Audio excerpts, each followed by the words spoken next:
पहले रीट टेट हमारी सरकार कांग्रेस के शासन में हुआ करती थी।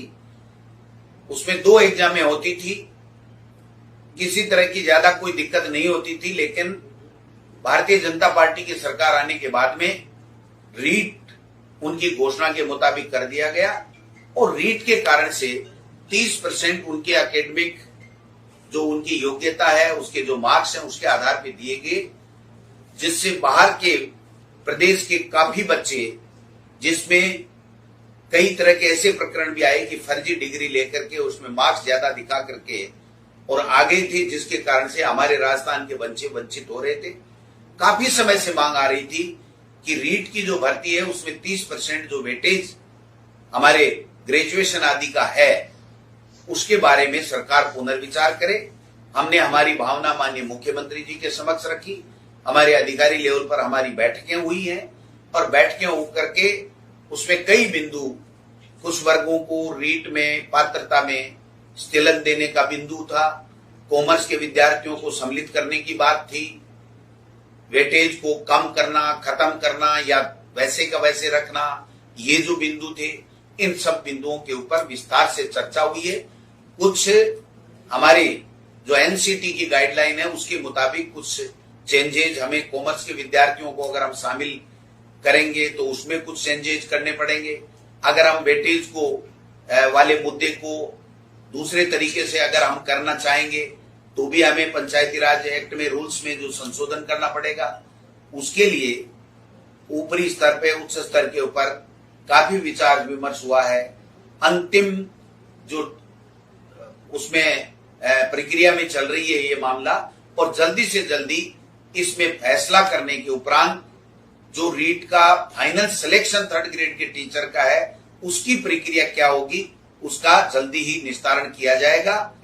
31,000 टीचर्स की जो आपकी रीट की एग्जाम है, जो उसको भी हम जल्दी इसको अंतिम फैसला करने के बाद में हम लोग इस कोरोना महामारी से हम लोग निकल जाएं, क्योंकि कई जो पढ़ने वाले बच्चे हैं वो कोचिंग में पैसा जमा करा चुके।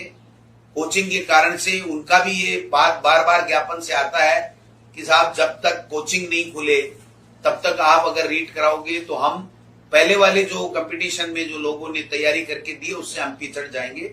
लेकिन मैं आपको आश्वस्त करना चाहता हूं कि हम इस भर्ती को डिले नहीं करना चाहते।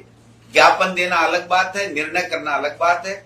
माननीय मुख्यमंत्री जी ने ये स्पष्ट निर्देश हमारे विभाग को दिया है कि जल्दी से जल्दी 3rd ग्रेड के जो टीचर्स हैं उनके लिए रीट की जो एग्जाम है उसको आप जल्दी कराइए।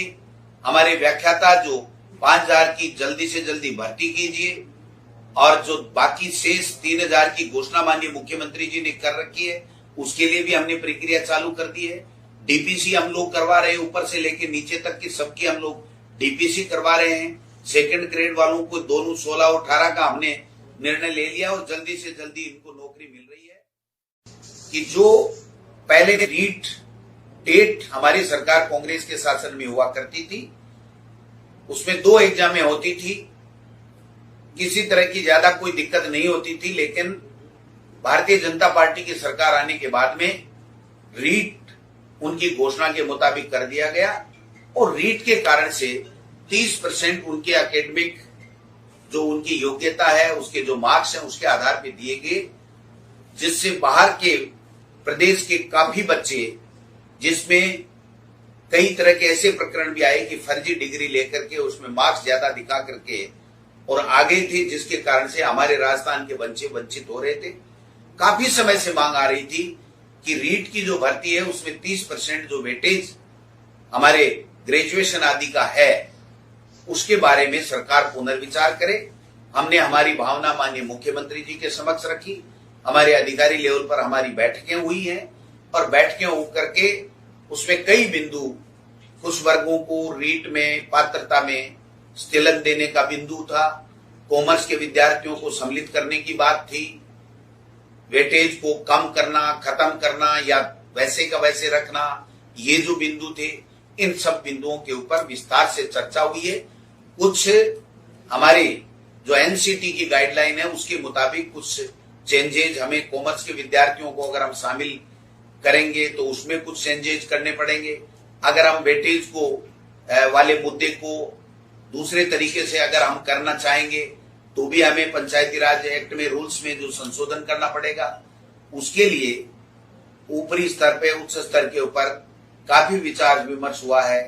अंतिम जो उसमें प्रक्रिया में चल रही है ये मामला, और जल्दी से जल्दी इसमें फैसला करने के उपरांत जो रीट का फाइनल सिलेक्शन 3rd ग्रेड के टीचर का है उसकी प्रक्रिया क्या होगी उसका जल्दी ही निस्तारण किया जाएगा। 31,000 टीचर्स की जो आपकी रीट की एग्जाम है जो उसको भी हम जल्दी इसको अंतिम फैसला करने के बाद में हम लोग इस कोरोना महामारी से हम लोग निकल जाएं, क्योंकि कई जो पढ़ने वाले बच्चे हैं वो कोचिंग में पैसा जमा करा चुके। कोचिंग के कारण से उनका भी ये बात बार बार ज्ञापन से आता है कि साहब जब तक कोचिंग नहीं खुले तब तक आप अगर रीट कराओगे तो हम पहले वाले जो कंपटीशन में जो लोगों ने तैयारी करके दी उससे हम पिछड़ जाएंगे।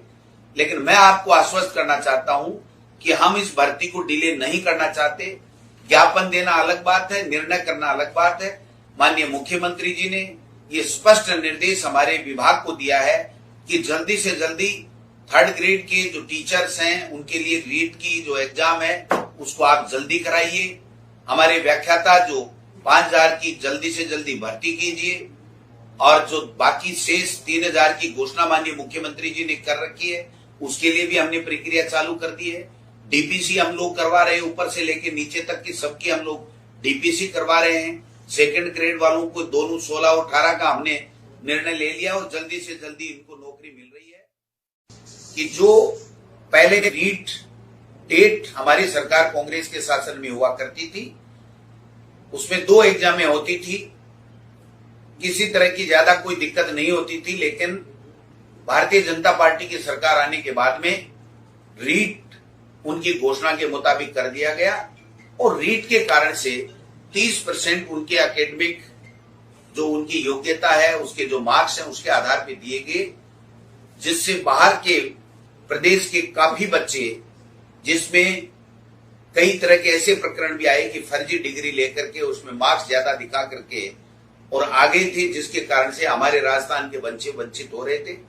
काफी समय से मांग आ रही थी कि रीट की जो भर्ती है उसमें 30% जो वेटेज हमारे ग्रेजुएशन आदि का है उसके बारे में सरकार पुनर्विचार करे। हमने हमारी भावना माननीय मुख्यमंत्री जी के समक्ष रखी। हमारे अधिकारी लेवल पर हमारी बैठकें हुई हैं, और बैठकें होकर के उसमें कई बिंदु, कुछ वर्गों को रीट में पात्रता में स्थिलन देने का बिंदु था, कॉमर्स के विद्यार्थियों को सम्मिलित करने की बात थी, वेटेज को कम करना, खत्म करना या वैसे का वैसे रखना, ये जो बिंदु थे इन सब बिंदुओं के ऊपर विस्तार से चर्चा हुई है। कुछ हमारे जो एनसीटी की गाइडलाइन है उसके मुताबिक कुछ चेंजेज हमें कॉमर्स के विद्यार्थियों को अगर हम शामिल करेंगे तो उसमें कुछ चेंजेज करने पड़ेंगे। अगर हम वेटेज को वाले मुद्दे को दूसरे तरीके से अगर हम करना चाहेंगे तो भी हमें पंचायती राज एक्ट में रूल्स में जो संशोधन करना पड़ेगा। उसके लिए ऊपरी स्तर पे, उच्च स्तर के ऊपर काफी विचार विमर्श हुआ है।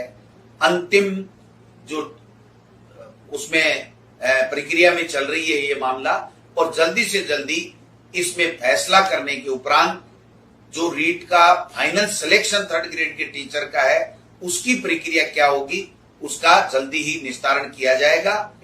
31,000 टीचर्स की जो आपकी रीट की एग्जाम है जो उसको भी हम जल्दी इसको अंतिम फैसला करने के बाद में हम लोग इस कोरोना महामारी से हम लोग निकल जाएं, क्योंकि कई जो पढ़ने वाले बच्चे हैं वो कोचिंग में पैसा जमा करा चुके। कोचिंग के कारण से उनका भी ये बात बार बार ज्ञापन से आता है कि साहब जब तक कोचिंग नहीं खुले तब तक आप अगर रीट कराओगे तो हम पहले वाले जो कंपटीशन में जो लोगों ने तैयारी करके दी उससे हम पिछड़ जाएंगे। लेकिन मैं आपको आश्वस्त करना चाहता हूं कि हम इस भर्ती को डिले नहीं करना चाहते। ज्ञापन देना अलग बात है, निर्णय करना